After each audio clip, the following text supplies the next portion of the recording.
Good morning, students. Today we will read lesson 4 Lost Spring. ये lesson lost spring ये अनीस जंग के द्वारा लिखा गया है। अनीस जंग एक लेखिका हैं। पहले हम उनके बारे में पढ़ लेते हैं। देखिए अनीस जंग 1964 is a renowned Indian scholar and poet.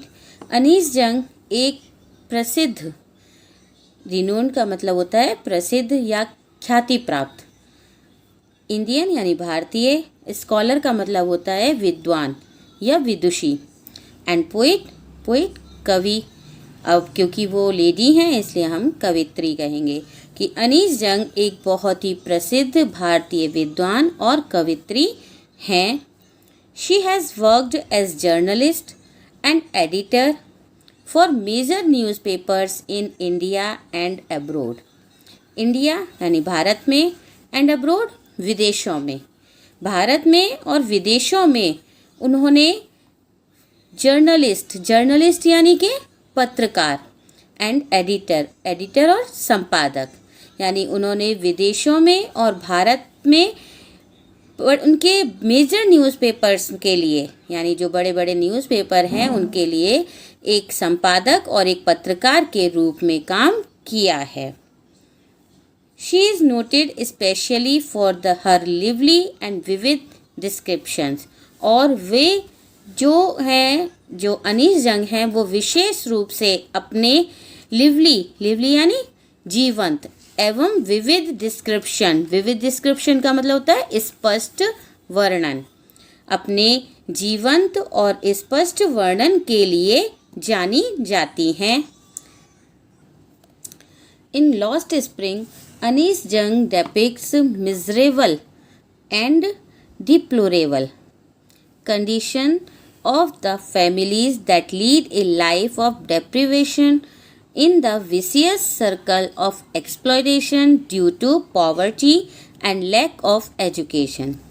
In Lost Spring, यानी ये जो चैप्टर है लॉस्ट स्प्रिंग, इसमें अनीस जंग डेपिक्स दर्शाती हैं मिजरेबल यानी दयनीय, और डिप्लोरेबल का मतलब होता है दुखद, यानी दयनीय और दुखद स्थिति को, कंडीशन यानी स्थिति, दयनीय और दुखद स्थिति को दर्शाती हैं ऑफ द फैमिलीज उन परिवारों की that lead A life of deprivation in vicious circle. Vicious का मतलब होता है बुरा, सर्कल यानी चक्र, और एक्सप्लॉयटेशन मीन्स होता है शोषण, ड्यू टू पॉवर्टी यानी गरीबी, एंड लैक ऑफ एजुकेशन शिक्षा की कमी। जो शिक्षा की कमी और गरीबी के कारण इस शोषण के चक्र में, यानी जो सर्कल है विशियस सर्कल, इस शोषण के इस बुरे चक्र में डिप्रिवेशन का मतलब होता है अभाव, यानी एक अभाव का जीवन जीते हैं। जो गरीबी और शिक्षा की कमी के कारण इस बुरे शोषण के इस चक्र में अभाव का जीवन जीते हैं, ऐसे परिवार की दयनीय और दुखद स्थिति को दर्शाती हैं। She focuses on the children who are doing menial and hazardous tasks to supplement the income of their families. She focuses यानी वो ध्यान केंद्रित करती हैं on the children उन बच्चों पर, who are doing menial जो काम करते हैं, menial का मतलब होता है निम्न कोटि के, जो बहुत ही तुच्छ काम होते हैं उसके लिए कहते हैं menial, बहुत ही निम्न कोटि के, और हजार्डस का मतलब होता है खतरनाक, यानी निम्न कोटि के खतरनाक कार्य करते हैं अपने परिवार की इनकम यानी आय, अपने परिवार की आय में सप्लीमेंट का मतलब होता है एक योगदान, कह सकते हैं कि अपने परिवार की आय में योगदान करने के लिए बहुत ही खतरनाक और निम्न कोटि के काम करते हैं। Most of them succumb to various diseases before attaining their youth. Their youth का मतलब युवा होने से पहले ही, और युवा होने से पहले ही उनमें से अधिकांश लोग बहुत प्रकार की बीमारियों के, इस सकम का मतलब होता है शिकार होना, यानी उनमें से कई लोग युवा होने से पहले ही विभिन्न प्रकार की बीमारियों से या विभिन्न प्रकार की बीमारियों के शिकार हो जाते हैं। अब आगे चैप्टर देखिए, शुरू से देखिए। पहले तो चैप्टर का मतलब देख लीजिए। Lost spring. स्प्रिंग का मतलब होता है, वैसे तो बसंत ऋतु के बारे में कह सकते हैं, लेकिन यहाँ स्प्रिंग से मतलब है बचपन।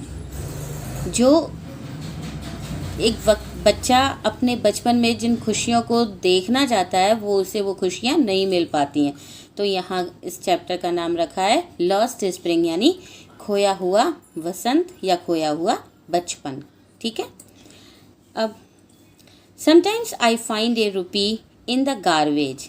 समटाइम्स कभी कभी, आई फाइंड मैं पा लेता हूँ, 1 रुपया इन द गार्बेज। गार्बेज यानी कचरे में। कभी कभी मैं कचरे में 1 रुपया पा लेता हूँ या मुझे 1 रुपया मिल जाता है। Why do you do this? तुम ऐसा क्यों करते हो? I ask Sahib whom I encounter every morning scrounging for gold in the garbage dumps of my neighborhood. I ask Sahib, मैंने साहिब से पूछा। ये कौन कह रहा है? ये जो लेखिका हैं इस पाठ की वो कह रही हैं कि मैंने साहिब से पूछा whom I encounter, जिससे I encounter का मतलब है मिल जाना, जिससे मैं मिलती थी every morning, हर सुबह। स्क्राउंजिंग फॉर गोल्ड, जो स्क्राउंजिंग यानी ढूंढता था, फॉर गोल्ड, गोल्ड का मतलब वैसे तो सोना होता है, लेकिन यहाँ इस पार्ट में गोल्ड से मतलब है पैसा, धन। जो इन द गार्बेज, गार्बेज यानी कचरे के, डम्प्स यानी ढेर में, ऑफ माई नेबरहुड, मेरे पड़ोस में, यानी मेरे पड़ोस के कचरे के ढेर में जो रोज़ सुबह सिक्के या धन ढूंढता हुआ मुझे मिल जाता था। Sahib left his home long ago, Sahib ने अपना घर बहुत पहले छोड़ दिया था, यानी बहुत समय पहले उसने अपना घर छोड़ दिया। Set amidst the green fields of Dhaka, जो ढाका के हरे खेतों के हरे मैदान के बीच स्थित था। His home is not even a distant memory, और उसका घर अब उसकी यादों में, डिस्टेंट मेमोरी दूर तक, उसकी दूर तक की यादों में नहीं है। There were many storms that swept away their fields and homes, his mother tells him. उसकी माँ ने, tells him उसे बताया, किसे? साहिब को। उसकी माँ ने उसे बताया कि वहाँ storm means तूफान, वहाँ तूफान आते थे, and that swept away their fields and storm homes, जो उनके खेतों और उनके घरों को बहा ले जाते थे। swept away means बहा ले जाना। That's why they left, और इसीलिए उन्होंने वो जगह छोड़ दी। Looking for gold in the big city where he now lives, एक बड़े शहर में धन ढूंढने के लिए, यानी बड़े शहर में काम करने के लिए या पैसों की तलाश में उन्होंने वो जगह छोड़ दी और अब वो यहाँ रहते हैं। I have nothing else to do, मेरे पास करने के लिए नथिंग यानी कुछ भी नहीं है, इसके अलावा मेरे पास और कुछ नहीं है करने के लिए। ही मटर्स लुकिंग अवे, लुकिंग अवे यानी दूर देखता हुआ, मतलब मेरी तरफ उसने नहीं देखा, मुझसे नज़रें बचाता हुआ वह बड़बड़ाता है या बुदबुदाता है कि मेरे पास करने के लिए कुछ भी नहीं है। गो टू स्कूल, स्कूल जाओ। I said glibly, realising immediately how hollow the advice must sound. Realising यानी महसूस करते हुए, ग्लिबली का मतलब, एक मिनट, ग्लिबली का मतलब होता है बहुत ही आसानी से कह देना, किसी भी बात को बिना सोचे समझे बड़ी आसानी से कह देना। स्कूल जाओ, मैंने उसे आसानी से कह दिया। रियलाइजिंग, और फिर ये एहसास किया या महसूस किया, इमीडिएटली तुरंत ही, कि how hollow the advice must sound, कि ये जो एडवाइस है, ये जो सलाह है वो उसके लिए कितनी खोखली है, उसे कितनी ही खोखली, हालो का मतलब होता है खोखली, ये सलाह उसके लिए कितनी खोखली लगती है। There is no school in my neighborhood. मेरे पड़ोस में कोई भी स्कूल नहीं है।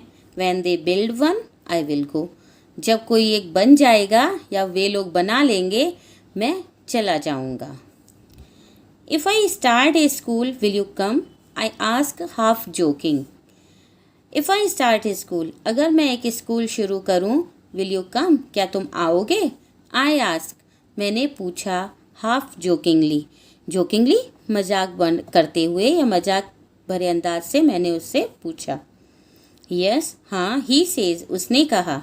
Smiling broadly. Smiling यानी मुस्कुराते हुए। Broadly, broad का मतलब होता है चौड़ा, और ये broadly जो वर्ड है वो एक एडवर्ब है। तो बड़ी सी मुस्कुराहट के साथ उसने कहा हाँ। A few days later, I see him running up to me. और कुछ दिन के बाद मैंने उसे देखा, वो मेरे पास दौड़ते हुए आया। Is your school ready? क्या आपका स्कूल तैयार है? It takes longer to build a school. एक स्कूल को बनने में समय लगता है, अधिक समय लगता है। I say, मैंने कहा, embarrassed at having made a promise that was not meant. Embarrassed यानी शर्मिंदा होते हुए, at having made a promise, जो वादा मैंने किया था उस वादे से, that was not meant, जिसका कि वो मतलब नहीं था। यानी मैंने उस वादे से शर्मिंदा होते हुए, जिसका कि कोई मतलब नहीं था, मैंने कहा कि एक स्कूल को बनने में काफ़ी समय लगता है। बट प्रोमिसेस लाइक माइन, लेकिन मेरे जैसा प्रॉमिस यानी जो मैंने वादा उससे किया था, ऐसे वादे abound in every corner of his bleak world, यानी ऐसे वादे उसके उस ब्लीक यानी आनंद रहित, जिसमें कोई खुशी न हो, ऐसे आनंद रहित संसार के हर एक कोने में भरे पड़े थे, यानी उसके अंदर। After months of knowing him, after months यानी महीनों बाद, ऑफ नोइंग हिम उसे जानने के महीनों बाद, I asked him his name, मैंने उससे उसका नाम पूछा, साहिबे आलम। ही अनाउंसेस, अनाउंस मीन्स होता है घोषणा करना, उसने घोषणा की या घोषणा करता है, साहिबे आलम। He does not know what it means, वो नहीं जानता कि इसका क्या मतलब। If he knew its meaning, अगर वो इसका अर्थ जानता, lord of the universe, universe यानी संसार का देवता, he would have a hard time believing it, तो वो इस बात पर बहुत ही मुश्किल से विश्वास कर पाता। यानी अगर उसे अपने नाम का अर्थ पता लग जाता तो शायद ही वो इस नाम पर विश्वास कर पाता। Unaware of what his name represent, इस बात से अनभिज्ञ या बेखबर, वो ये नहीं जानता था कि उसके नाम का क्या मतलब है, तो अपने नाम के अर्थ से बेखबर, ही रोम्स, रोम्स यानी घूमते रहना, the streets with his friends, वो अपने दोस्तों के साथ गलियों में घूमता रहता। An army of barefoot, barefoot का मतलब होता है नंगे पैर, यानी एक नंगे पैरों वाली लड़कों की सेना, who appear like the morning birds and disappear at noon, जो सुबह के पक्षियों की तरह दिखाई देते और दोपहर को डिसअपीयर गायब हो जाते। ओवर द मंथ्स, कई महीनों के बाद, I have come to recognise each of them, मैं यानी जो लेखिका हैं वो कह रही हैं कि कई महीनों के बाद मैं उनमें से प्रत्येक को पहचानने लगी थी। रिकॉग्नाइज का मतलब होता है पहचानना, यानी उनसे मिलने के कई महीनों के बाद मैं उन सबको पहचानने लगी थी। Why are not you wearing chappals? I ask one. मैंने एक से पूछा कि Why are not you wearing chappals? तुम चप्पल क्यों नहीं पहने हो? My mother did not bring them down from the shelf. He answered simply. Simply यानी सामान्य रूप से। उसने सामान्य रूप से उत्तर दिया कि मेरी माँ ने उन्हें शेल्फ से नीचे नहीं उतारा, मतलब दराज से उन्हें नीचे नहीं उतार कर दिया। इवन इफ शी डिड, अगर वो ऐसा करती भी, he will throw them off, तो वो उन्हें फेंक देता। एड्स एनदर, एक दूसरे ने कहा, हु इज़ वियरिंग शूज़, जो शूज़ यानी जूते पहने था। दैट डू नॉट मैच, जो कि मैच नहीं करते थे, यानी कि बेमेल यानी एक दूसरे से मेल नहीं खाते थे। When I comment on it, और जब मैंने इस पर टिप्पणी की, he shuffles his feet and says nothing, तो उसने अपने पैरों को, शफल्स का मतलब होता है इधर उधर घसीटना, यानी वो अपने पैरों को इधर उधर घसीटता है और सेज नथिंग, कुछ भी नहीं कहता, यानी बिना कुछ कहे वो अपने पैरों को इधर उधर करता है। आई वॉन्ट शूज़, मुझे जूते चाहिए, सेज ए थर्ड बॉय, एक तीसरे लड़के ने कहा। Who has never owned a pair all his life, जिसने कभी भी अपने जीवन में ए पेयर, एक जोड़ी भी नहीं खरीदा, यानी जिसके पास उसके जीवन में कभी भी एक भी जोड़ी नहीं था, उसने कहा कि मुझे जूते चाहिए। Travelling across the country, I have seen children walking barefoot, मैंने यात्रा करते समय, यानी कहीं भी मैं जब जाती थी देश में यात्रा करने, तब मैंने देखा था बच्चों को बेयरफुट यानी नंगे पैर घूमते हुए, यानी मैंने जब शहरों की यात्रा की थी तब मैंने बच्चों को नंगे पैर घूमते हुए देखा था। इन सिटीज़, शहरों में, ऑन विलेज रोड, गांव की सड़कों पर। It is not lack of money, ये केवल पैसे की कमी के कारण नहीं, but a tradition to stay barefoot, लेकिन ये एक परंपरा भी थी कि नंगे पैर रहने की। इज़ वन एक्सप्लेनेशन, किसी एक की व्याख्या में, यानी कोई किसी भी प्रकार की कोई बात को सिद्ध करने के लिए ये कहा गया था कि ये एक परंपरा भी है नंगे पैर रहने की। आई वंडर इफ़ दिस, मैं इस बात पर आश्चर्य करती थी। Only an excuse to explain away a perpetual state of poverty, कि ये एक एक्सक्यूज़ यानी बहाना तो नहीं, टू एक्सप्लेन व्याख्या करना, अवे ए परपीचुअल का मतलब होता है कंटिन्यूअस यानी लगातार, स्टेट ऑफ पॉवर्टी का मतलब होता है गरीबी की स्टेट यानी स्थिति, लगातार गरीबी की स्थिति में बने रहना और उसकी व्याख्या करने का ये एक बहाना तो नहीं। आई रिमेंबर ए स्टोरी, मुझे एक कहानी याद है, from Udupi once told me, यानी उडुपी में एक आदमी ने मुझे सुनाई थी। As a young boy he would go to school past an old temple, कि वो जब बच्चा था तब वो एक मंदिर के पास से गुजरता था। Where his father was a priest, जहाँ उसके पिताजी प्रीस्ट यानी पुजारी थे। यानी वो एक कहानी बता रही है कि उडुपी में जब वो एक आदमी से मिली थी तो उन्होंने इसे एक कहानी सुनाई थी कि जब वो स्कूल जाते तो वो एक मंदिर के पास से जाता था जहाँ उसका पिता जो है वो एक प्रीस्ट यानी पुजारी था। He would stop briefly the temple and pray for a pair of shoes, और वो जो लड़का है वो थोड़ी देर के लिए मंदिर रुकता, ब्रीफली यानी थोड़ी देर के लिए मंदिर पर रुकता और एक जोड़ी जूते के लिए प्रे करता, प्रार्थना करता। 30 years later I visited his town, 30 साल के बाद मैं उसके टाउन में गई, एंड द टेम्पल, और उस मंदिर में, which was now drowned in an air of desolation, जो कि अब एक उजड़ा हुआ स्थान था। डिसोलेशन का मतलब होता है उजड़ा हुआ, यानी 30 साल के बाद जब मैं उसके गांव गई और उस मंदिर में गई जो कि अब एक उजड़ा हुआ स्थान था। इन द बैकयार्ड यानी पीछे, और पीछे where live the new priest, जहाँ नया पुजारी रहता था। There were red and white plastic chairs, वहाँ लाल और सफ़ेद प्लास्टिक की कुर्सियाँ थीं। A young boy dressed in a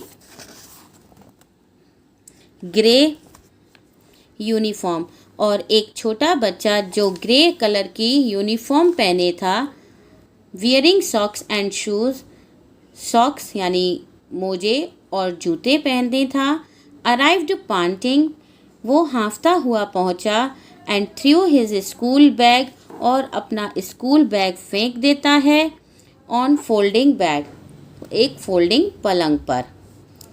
looking at the boy, लड़के की तरफ देखते हुए, I remember the prayer another boy had made to goddess, मुझे वो दूसरा लड़का याद आया जिसने प्रार्थना की थी देवी से, when he had finally got a pair of shoes, जब उसे आखिर में एक जोड़ी जूते मिल गए। Let me never lose them, let me never lose them, यानी मैं इन्हें अब नहीं खोऊंगा, यानी मैं इन्हें खोने नहीं देना। The goddess had granted his prayer, देवी ने उसकी प्रार्थना को स्वीकार कर लिया था। Young boys like the son of the priest now wore shoes, young boys यानी युवा लड़के, जो बच्चे थे छोटे हुए, उन बच्चों ने उन जूतों को पहना था। ऑफ द प्रीस्ट, पुजारी के उन छोटे बच्चों की तरह उस लड़के ने भी जूतों को पहना था। But many other like the rag pickers in my neighbourhood remain shoelace, लेकिन रैग पिकर्स यानी जो कचरा बीनने वाले थे, रैग पिकर्स का मतलब होता है कचरा बीनने वाले, उन बच्चों की तरह बहुत से अन्य मेरे पड़ोस में भी शूलेस यानी बिना जूतों के थे, यानी उन कचरा बीनने वाले लड़कों की तरह ही बहुत से और बच्चे भी बिना जूतों के रहते थे। आज यहाँ तक हमने पढ़ा है, इसके आगे हम अगले पार्ट में पढ़ेंगे। Thank you.